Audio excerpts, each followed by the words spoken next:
Oi, gente, tudo bem? Vamos dar continuidade às nossas aulas do Pré-ENEM. Vamos continuar a explorar essa temática tão ampla e tão complexa que se refere ao estudo das células. Hoje nós vamos nos atentar, ao estudo das características do núcleo das células, bem como dos seus principais elementos, os ácidos nucleicos. Então, vamos começar falando sobre o núcleo. Primeira coisa que a gente tem que saber, que o núcleo é uma organela, é uma estrutura exclusiva de células eucarióticas. Então, é uma estrutura característica dos eucariontes, tá? E a principal característica do núcleo é que ele armazena, ele é a estrutura responsável pelo armazenamento do material genético da célula, ok? Como vocês podem observar aqui no cantinho, eu coloquei duas células diferentes. A primeira aqui de amarelo representa uma célula procariótica e a segunda representa a célula eucariótica. Percebam que a célula eucariótica contém, e a gente consegue visualizar isso detalhadamente, o núcleo. É aqui onde a setinha do mouse está direcionado, pessoal. Olha, isso aqui é o núcleo da célula. Dentro desse núcleo, dentre os elementos que nós temos, o principal são os ácidos nucleicos.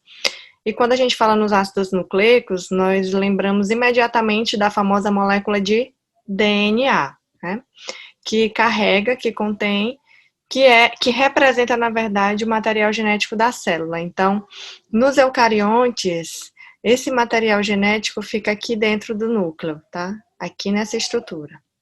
Para a célula e os seres procariontes, que está aqui na primeira imagem, representado pela célula de uma bactéria, que é a amarelinha, não há essa estrutura, O material genético, ele está armazenado no próprio citoplasma da célula procariótica. Ele não está guardado, em um envoltório nuclear, que delimita e define o núcleo. Então, essa é uma diferença importante, inclusive responsável pela classificação das células em procarióticas e eucarióticas, como nós discutimos anteriormente. Então, nessa estrutura que nós denominamos de núcleo, ocorre o controle das atividades celulares, tá? Uma vez que ele armazena o DNA, que é responsável por essa funcionalidade. E também nessa estrutura, que contém o material genético, esse material genético é responsável pelas características hereditárias dos organismos. Então, vamos organizar aqui a informação. Então, células eucarióticas possuem núcleo. Núcleo armazena material genético. E material genético realiza o controle das atividades celulares e também possui as características hereditárias, armazena as características hereditárias dos organismos. Então, vamos analisar aqui os principais componentes do núcleo. Pelo esquema, vocês podem observar alguns elementos que constituem o núcleo.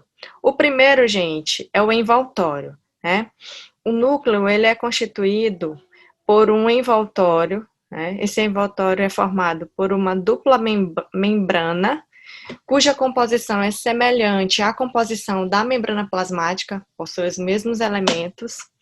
E essa dupla membrana, ela é repleta de poros, de canais de poro, que permitem a comunicação e a troca de materiais entre o que está dentro do núcleo e o que está fora dele, no citoplasma da célula.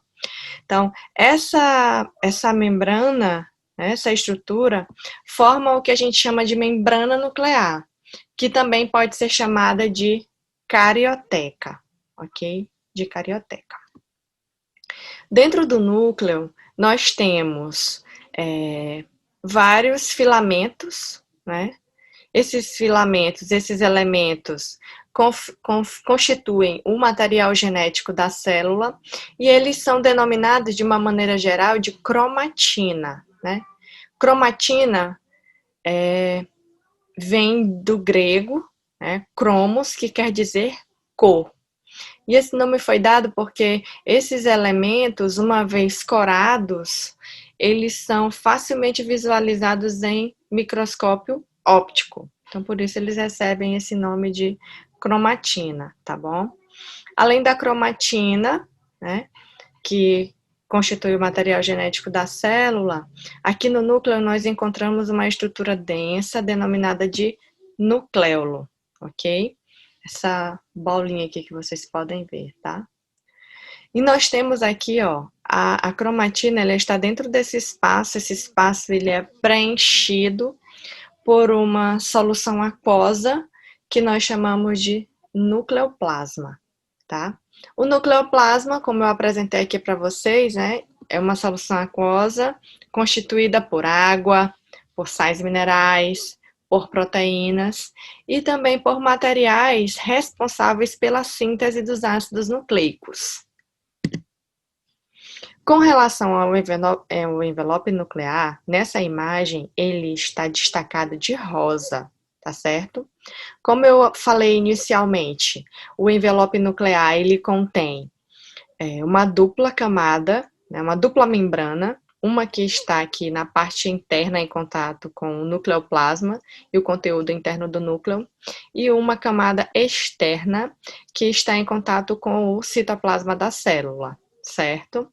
Essa dupla membrana, ela é perfurada por canais. Esses canais são chamados de poros. E esses canais, eles possibilitam a troca de material entre o núcleo e o citoplasma. Então, existe essa comunicação que é importante para o funcionamento da célula e para que o núcleo possa, então, fazer o controle da atividade celular, como eu disse, que é uma das funções dele logo no início. Então, vamos falar um pouco sobre a estrutura dos ácidos nucleicos, né? Então, no interior do núcleo, nós encontramos dois diferentes tipos de ácidos nucleicos, chamados de DNA e de RNA. DNA é a molécula conhecida como ácido desoxirribonucleico. E o RNA é a molécula, então, chamada de ácido ribonucleico, ok? O DNA, gente, é a molécula que, inicialmente, né, é encontrada no núcleo, né, dos eucariontes. No núcleo, o DNA constitui os cromossomos, ele é responsável pela origem e formação dos cromossomos, que é essa estruturazinha aqui que vocês podem ver na minha imagem. E também ele constitui os nucleolos, ok? Que eu apresentei no slide anterior.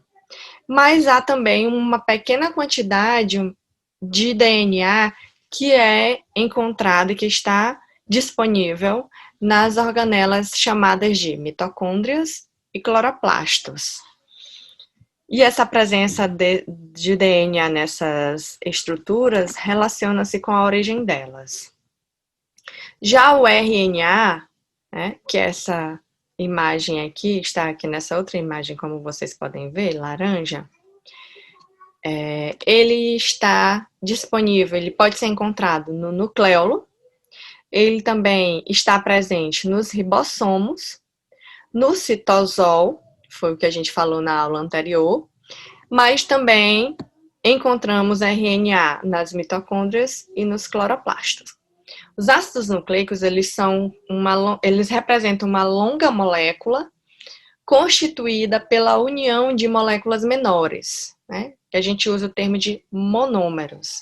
Então, um ácido nucleico é formado pela união de monômeros, de moléculas menores. Esses monômeros, eles são chamados de nucleotídeos. Então, eu tenho vários nucleotídeos incorporados uns aos outros, ligados em sequência, formando uma longa cadeia, né, de nucleotídeos, que é o que a gente chama de uma cadeia polinucleotídica, né? Poli quer dizer o quê?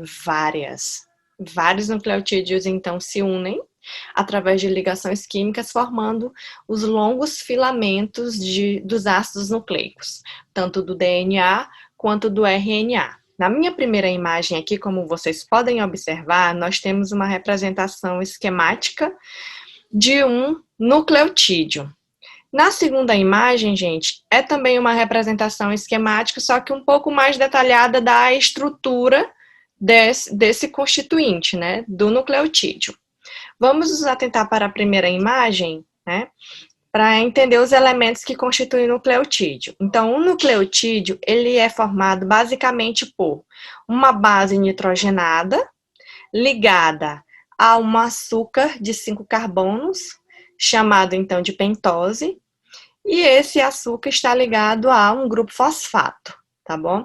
Então, esses três elementos constituem um nucleotídeo. A ligação entre a pentose e a base nitrogenada constitui a estrutura que nós chamamos de nucleosídeo. Quando esses dois elementos se unem ao fosfato, formam então o nucleotídeo, o elemento completo, tá bom? Então, aqui é a mesma coisa, só que com uma estrutura mais detalhada. As bases nitrogenadas, né? Elemento essencial aqui na constituição dos nucleotídeos. Nós temos 5 tipos diferentes de bases nitrogenadas constituindo os nucleotídeos, tá? Nós temos a adenina e a guanina, a citosina, a timina e a uracila. Percebam que a adenina e a guanina, elas possuem 2 anéis de carbono, né? Duplo anel de carbono, tá certo?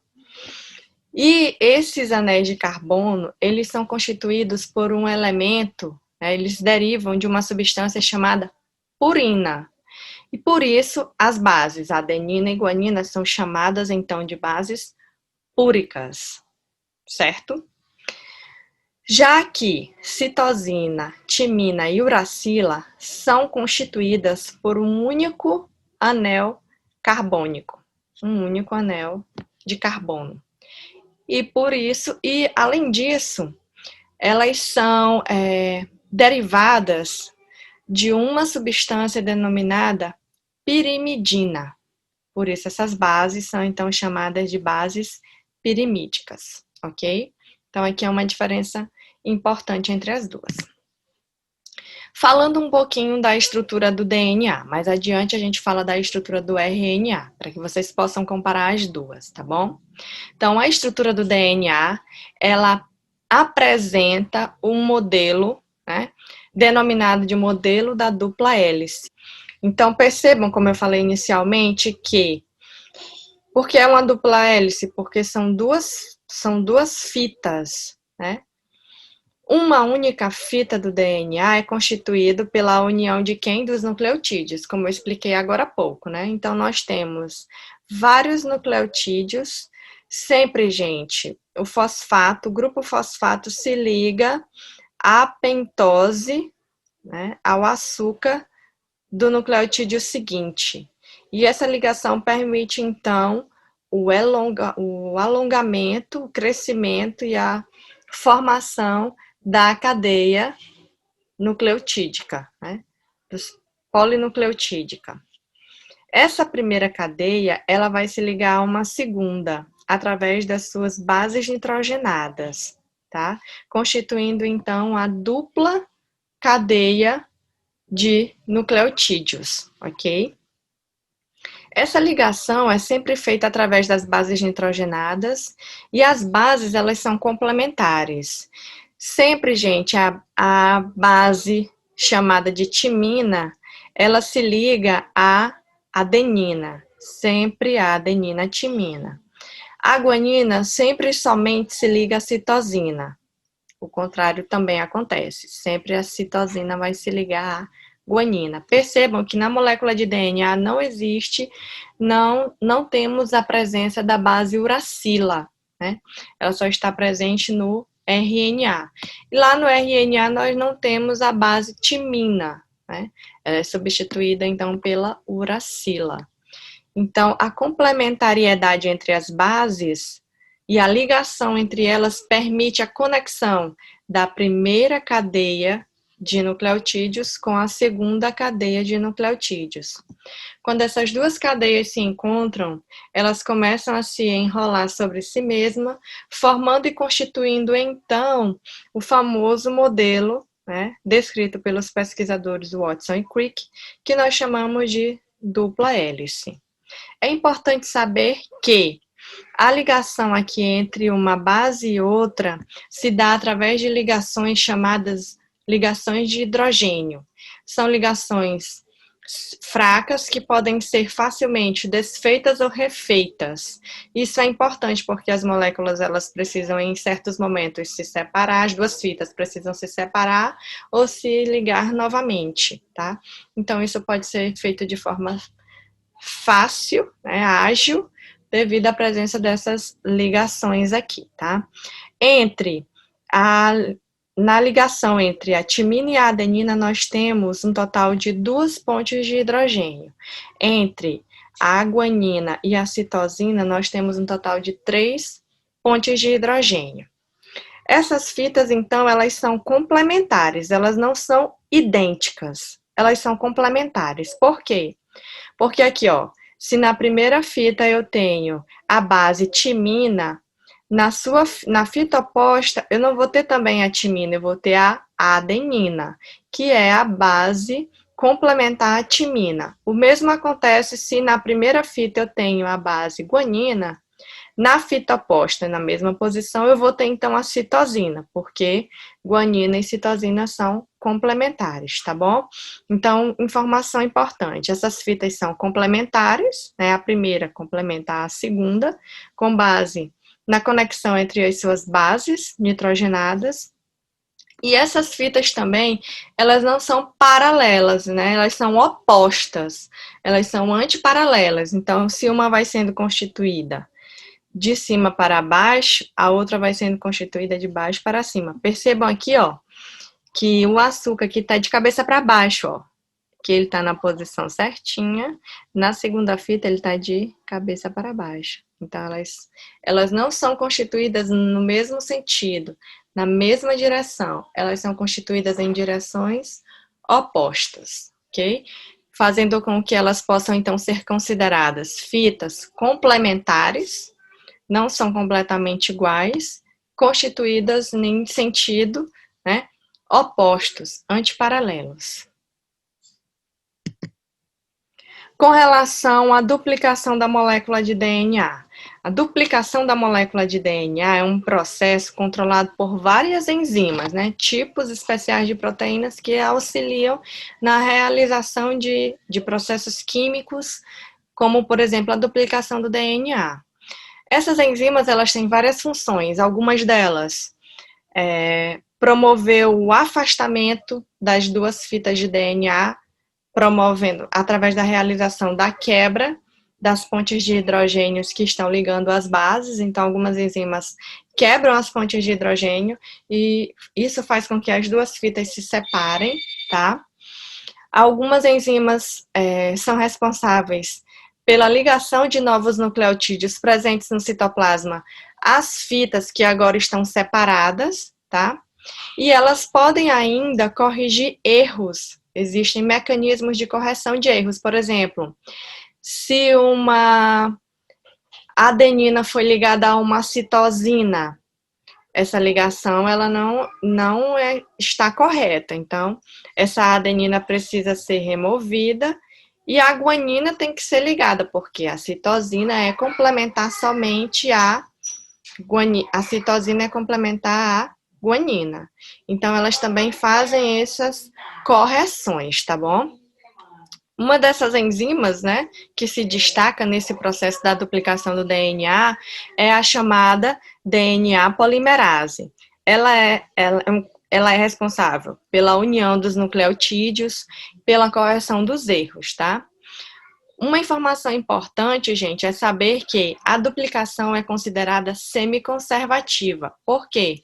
Porque nas fitas novas do DNA, ao final do processo da duplicação, nós teremos uma fita vinda, a gente chama de fita mãe, vinda da fita que originou a duplicação, e nós temos uma fita nova.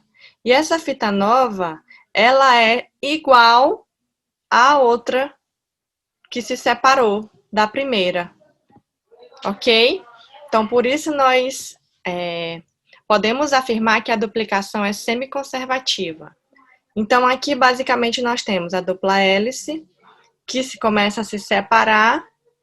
Enzimas, então, vão adicionar nucleotídeos presentes no nucleoplasma a cada uma das fitas que agora estão separadas, e dessa forma, ao final do processo, nós teremos duas novas fitas, né, semiconservativas, porque nós temos, então, em cada uma fita mãe, ok? Já com relação à síntese das proteínas, a produção de proteínas é extremamente importante para as células, né? Porque as características morfológicas e fisiológicas dos seres vivos dependem dos tipos de proteínas que são produzidas, certo? Então, a síntese proteica, ela depende da síntese da duplicação do DNA e da interação do DNA com o RNA, com enzimas, com ribossomos e com outras estruturas, tá? Alguns exemplos nós temos os melanócitos, que são células que produzem melanina. Nós temos as células do pâncreas produzindo insulina. Em todas as células nós temos o mesmo conjunto de genes, tá? O mesmo código genético. Mas cada tipo diferente de célula produzem tipos diferentes de proteínas. Mesmo tendo basicamente o mesmo código genético, elas conseguem produzir tipos diferentes de proteínas, ok? E aqui os exemplos que eu citei, os melanócitos produzindo melanina e células do pâncreas produzindo insulina. Aqui é a estrutura do RNA, né, que é o ácido nucleico envolvido nesse processo de síntese das proteínas. Como vocês podem observar, ao contrário do DNA, o RNA é constituído por uma única fita, né? Então, nós dizemos que ele tem constituição simples, né? Tem uma fita única, uma fita simples. Essa fita também é formada pela união dos nucleotídeos, que vão formar uma longa cadeia, né? Ou seja, uma cadeia polinucleotídica. E esses nucleotídeos, eles também são formados por 3 elementos: o açúcar, que nesse caso aqui é chamado de ribose, a base nitrogenada, né? E aqui a diferença importante quando comparado ao DNA é que no RNA nós não temos a timina, nós temos no lugar da timina a uracila, então a uracila é que pareia de forma complementar com a adenina e permanece o pareamento entre a citosina e a guanina, e o grupo fosfato. Então, o nucleotídeo também é formado por esses 3 elementos, certo? Constituindo uma fita simples. Então, o RNA, ele é fabricado no núcleo, e ele é fabricado a partir da molécula de DNA, tá bom? Nós temos um trecho aqui na molécula de DNA, que é responsável, que vai servir de molde para a produção de uma fita do RNA, de uma molécula do RNA. Esse RNA, uma vez sintetizado lá no núcleo, ele migra pelo citoplasma, atravessando os poros da membrana nuclear da carioteca, e vai até o citoplasma. No citoplasma, então, ocorre a síntese da proteína. Então, nós podemos afirmar que a informação para a síntese da proteína vem de onde? Do DNA. Então, o DNA ele contém o código, a informação, que vai dizer quais serão, lá no citoplasma, os aminoácidos, em que sequência esses aminoácidos vão se unir para formar uma proteína, ok? Então, percebam que há uma interação, uma conexão entre DNA, RNA e síntese proteica, certo?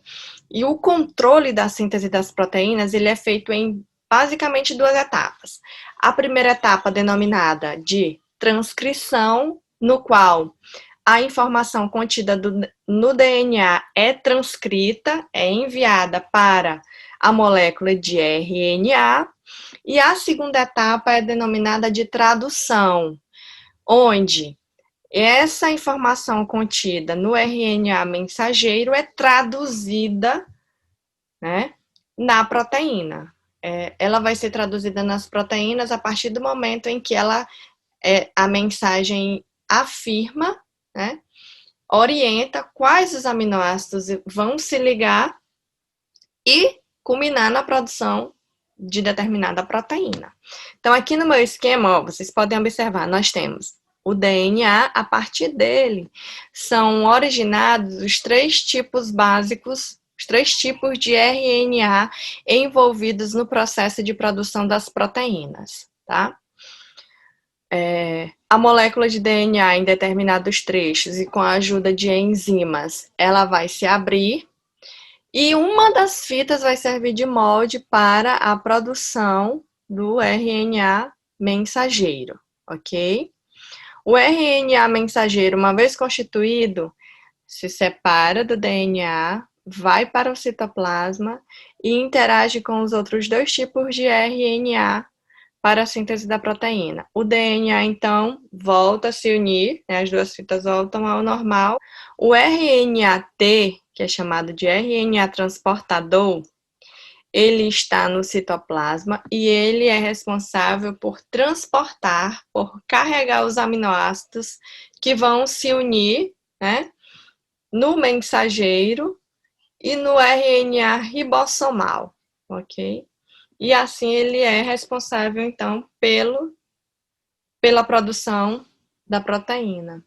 O RNA ribossomal, ele está presente nos ribossomos ou nos poliribossomos, tá?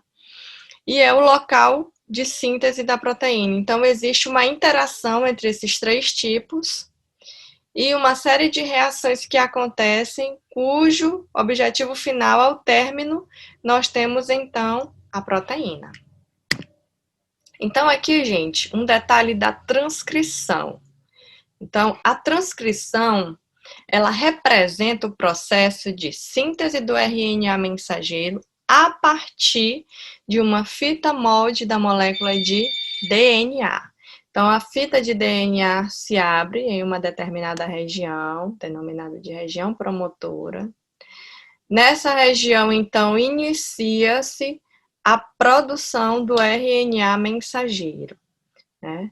A enzima RNA polimerase vai catando ali os nucleotídeos que estão no nucleoplasma e vão ligando esses nucleotídeos a essa fita molde do DNA, certo?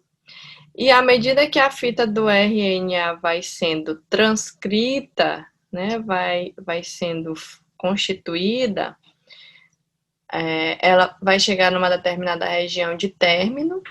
Ao finalizar, o RNA é então liberado e as 2 fitas se ligam novamente, tá? Esse RNA, então, vai para o citoplasma carregando a informação contida no núcleo para que tipo de proteína será sintetizada, de que forma os aminoácidos vão se conectar para a produção de uma determinada proteína.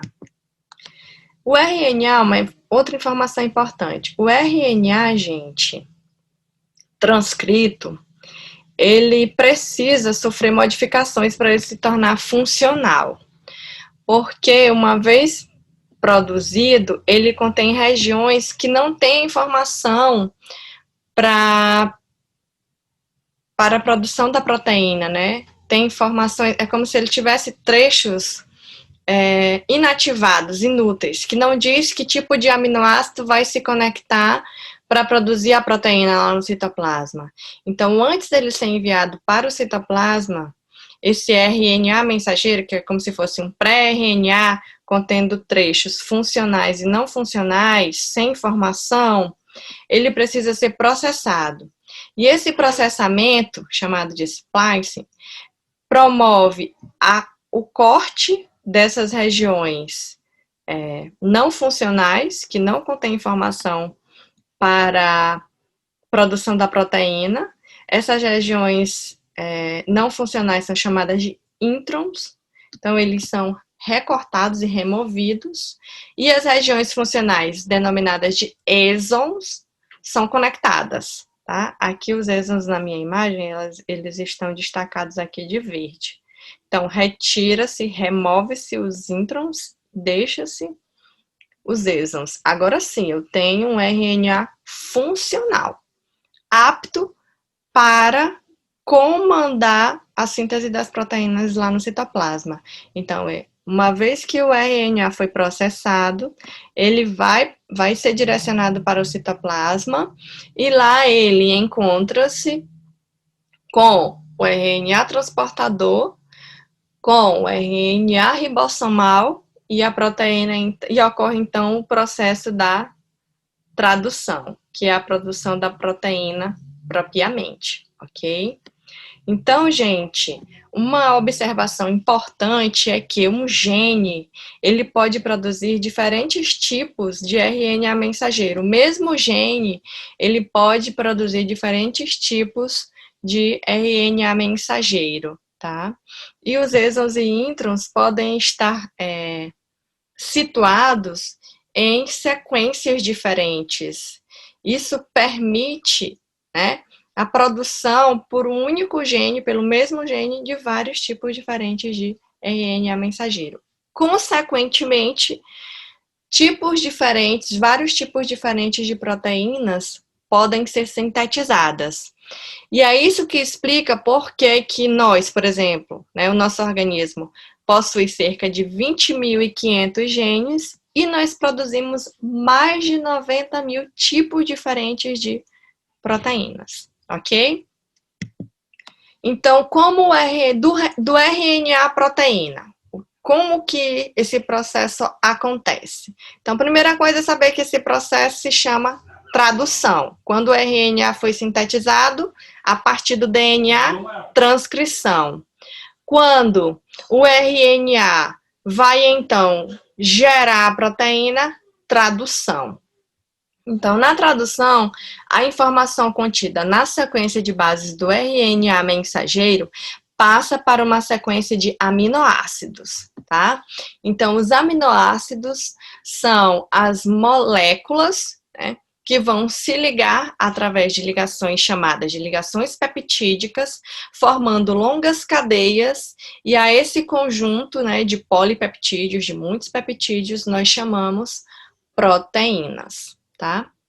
É interessante saber que cada grupo de 3 bases consecutivas presentes no RNA mensageiro constitui uma estrutura que nós chamamos de códon, que quer dizer código, tá? Os códons, né, cada um dos códons, eles correspondem a um determinado aminoácido, tá bom? Nós temos um total de 20 tipos diferentes de aminoácidos que podem estar relacionados a mais de um tipo de códon, por isso que a gente chama aqui os códons, eles são redundantes, né, degenerados, porque mais de um pode sintetizar um determinado aminoácido, mas eles não são ambíguos, né? Porque, por exemplo, eles não podem sintetizar tipos diferentes de aminoácidos. Nós temos tipos diferentes de códon sintetizando o mesmo aminoácido, ok? Essa diferença é importante que vocês entendam. E os códons e os seus aminoácidos correspondentes constituem, então, o que nós chamamos de código genético, ok? O código genético contido no DNA é, então, expresso na forma de proteína, tá bom? Porque aí a gente precisa lembrar que como foi que começou o processo, né? O processo da proteína, da produção da proteína, ele acontece quando a molécula de DNA constitui uma molécula de RNA mensageiro, né? Que vai para o citoplasma carregando a informação contida no DNA, certo? Então, aqui, a figura que resume todo o processo, de como que ocorre a interação entre os diferentes tipos de RNA na síntese da proteína. Então, aqui, pessoal, olha, essa é a fita simples de RNA mensageiro, oriunda a partir de uma fita do DNA através do processo de transcrição. Então, a informação contida no DNA é transcrita para uma fita de RNA mensageiro, que vem para o citoplasma da célula, trazendo a informação, tá? Essa informação é dividida em códons. Então, a cada 3 bases nitrogenadas, a cada trinca, nós temos o que nós chamamos de códon.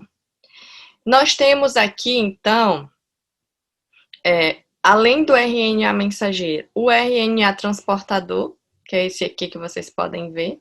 Esse RNA transportador, ele é constituído também por uma sequência de nucleotídeos, tá? Esses nucleotídeos, alguns deles estão livres, tem duas trincas que estão livres. Na porção superior, essa trinca permite a ligação do ribossomo, do RNA com o aminoácido específico. E na região oposta, essa trinca, ela é complementar à trinca do códon. Por isso, inclusive, ela é chamada de anticódon.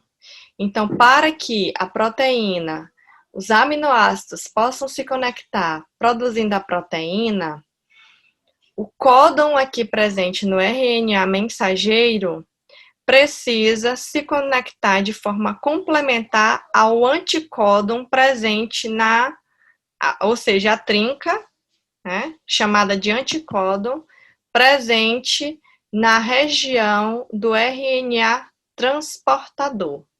E essa conexão entre códon do RNA mensageiro e anticódon do RNA transportador permite a conexão entre os aminoácidos, que ao final do processo constitui, então, a cadeia peptídica denominada de proteína.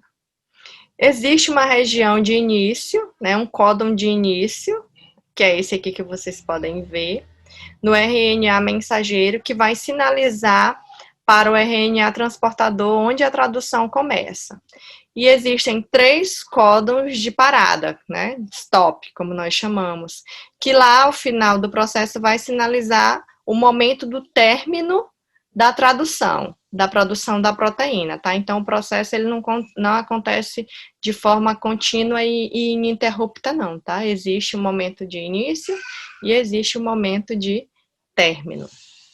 Outro ponto importante é que essa conexão do mensageiro com o transportador acontece com o auxílio de um outro RNA, presente no ribossomo, chamado de RNA ribossomal. O ribossomo ele contém 2 unidades, uma maior e uma menor. A unidade menor se liga o mensageiro, a unidade maior se liga o RNA transportador. Esse ribossomo contém ainda enzimas que atuam no processo, e à medida que ele vai deslizando pelo RNA mensageiro, quando o ribossomo vai deslizando pelo RNA mensageiro, ele vai lendo a informação, né, quais são os códons que estão aqui e permitindo que o RNA transportador presente aqui em uma das suas subunidades possam se conectar a esses códons e, consequentemente, permitem que os aminoácidos possam se ligar até chegar na região de término, onde se encerra a proteína. Chegando nessa região, gente, a proteína está constituída, ela vai dobrar-se sobre si mesmo até chegar na sua forma ativa, funcional, e agora ela está apta para ser endereçada ao seu local de funcionamento, certo? Então, gente, é dessa forma que ocorre a síntese das proteínas. Essa foi a nossa aula de hoje. Nós conseguimos encerrar, então, essa parte inicial, né, essa parte tão importante que nós saibamos sobre a biologia celular, sobre o estudo das células, envolvendo seu histórico, a origem das células, a classificação delas, a identificação das estruturas presentes no interior das células, a função das membranas. Agora conhecemos a função característica dos núcleos, a função e a importância e o envolvimento dos ácidos nucleicos em processos importantes que culminam com a produção das proteínas, tá bom? E eu espero que vocês tenham gostado. Nós nos vemos na nossa próxima aula. Tchau, tchau!